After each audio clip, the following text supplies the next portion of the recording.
YouTuber untalented गायर channel ban होईची channel ban. तो भाई मैंने आपण मान जेमति कि सुनले कि अनटैलेंटेड गायर चैनल बैन हे सारची बालेश्वर पुलिस यूट्यूब को मेल करी कि चैनल टे बंद करची ए घटनाटी केते सत्य केते मिछ तो चलंतु देखिबा।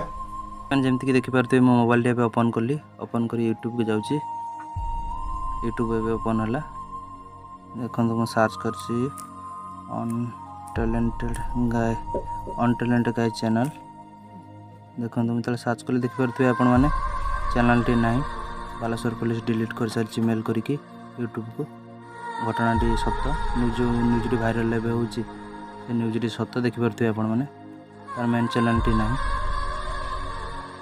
बैन करिछि यूट्यूब। बालेश्वर पुलिस चैनल बंद करने को यूट्यूब को चिट्ठी लिखिथिला।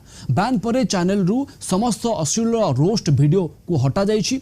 यूट्यूब कि आपण मान देखिले अनटैलेंटेड गायर रोस्टिंग चैनल टी ऑलरेडी डिलीट हे सारची बालेश्वर पुलिस मेल करके एटा डिलीट कर सारची ए घटनाटी पूरा सत्य। तो मोर किछि भाई माने भाबुतबे कि मु ए वीडियो टी मो फर्स्ट चैनल रोस्ट चैनल न पके कि सेकंड चैनल ब्लॉग चैनल कोन पय पकोछ। तो भाई मैंने यूट्यूब मते स्ट्राइक सेकंड स्ट्राइक मते देई सारची। तो 14 दिन पर्यंत मते यूट्यूब उनका बैन करची। तो 14 दिन पर्यंत मु कोनसी पोस्ट किबा कोनसी वीडियो पके परिबि नै। तो सेथि पय ए सेकंड चैनल ले मु आपन मान को जणे दउची आ 14 दिन पर्यंत एथिरे ही मु वीडियो देबी। तो लाइक और शेयर ठोक दीजिए महाकाल का, लाइक और शेयर ठोक दीजिए।